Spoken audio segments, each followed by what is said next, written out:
La fille qui était sur le jury Bon, de maîtrise, soyons clairs. Là, regarde, on parle d'effet de serre, on parle de Kyoto, on parle du fait que c'est impossible de rencontrer les objectifs du protocole de Kyoto, mais c'est pas vrai. OK? Les objectifs du protocole de Kyoto, on aurait très bien pu les rencontrer, on aurait pu les atteindre. C'est pas extrêmement compliqué. Regardez juste avec la petite baisse d'impôt qu'on vient juste d'avoir. On vient d'avoir 5 milliards de dollars de baisse d'impôt. Juste avec la baisse de 1 de la TPS, on va comme ça avoir une baisse d'impôt de 5 milliards de dollars par année.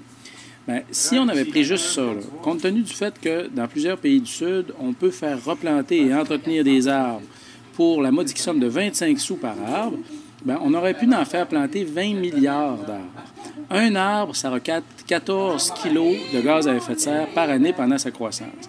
Ça veut dire qu'avec notre 5 milliards de dollars, en replantant 20 milliards d'arbres, on aurait pu faire recapter 280 milliards de kilos de CO2, donc 280 millions de tonnes de CO2.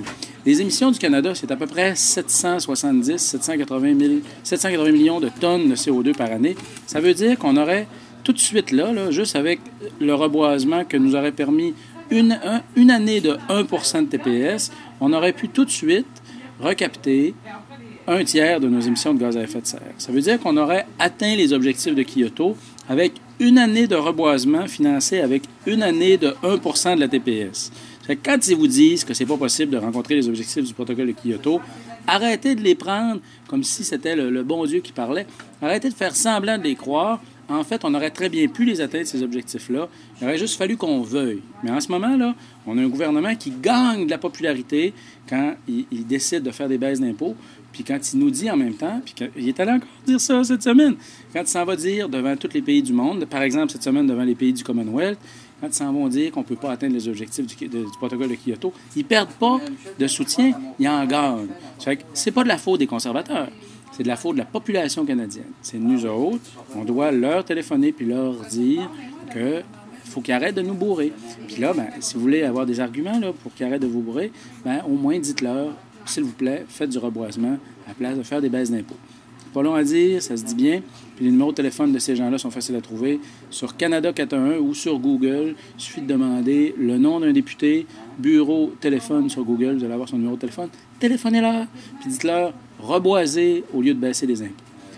Ça pourrait arriver qu'ils ne le fassent pas parce que en ce moment, il y a plus de vieux qui votent que de jeunes qui votent. Puis ça, ben, ça donne un effet un peu négatif sur les questions environnementales, dans les intentions de vote des gens. Les affaires qui vont toucher le monde en 2050, là, disons que quand tu as 70 ans, ça te fait pas grand pli. Pour que ces affaires-là qui vont nous toucher en 2050 soient prises en compte, il faudrait qu'il y ait plus de jeunes qui s'occupent de politique. En ce moment, il y a juste 25 des jeunes en bas de 20 ans qui s'occupent de politique. Peut-être qu'il ne faut pas chercher plus loin pour quelles raisons. On ne s'occupe pas des problèmes qui vont toucher la planète en 2050.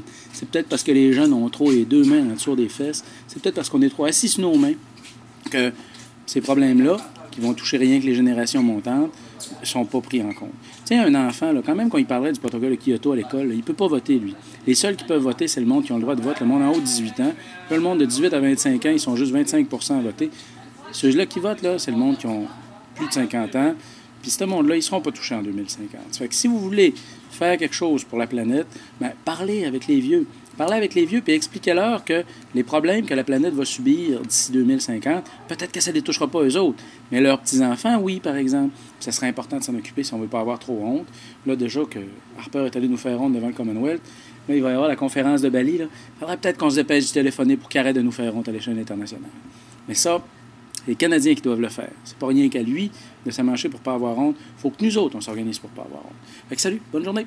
Bonne journée, là, tout le monde. Puis regardez, je garde le sourire quand même. Mais téléphonez, par exemple. Tiens, je vais vous donner le numéro de téléphone de Stephen Harper. Un petit peu. Bougez pas. Le numéro de téléphone de Stephen Harper. Et là... Tiens. 1-613-992-4211. 1-613-992-4211 ou 1-403-253-7990. Ça, c'est pour Stephen Harper. Et si vous voulez avoir le numéro de téléphone de John Baird, parce que c'est lui le ministre de l'Environnement au Canada maintenant, si vous voulez avoir le numéro de téléphone de John Baird, ben tiens, il y en a plusieurs. Il y en a un qui c'est le 1 613-996-0984, 1-613-990-7720, puis là, 1-819-992-2800. Fait que téléphonez en grand nombre. Salut, bonne journée. Regardez, j'ai le souris. Salut. Donc, c'est quoi les petits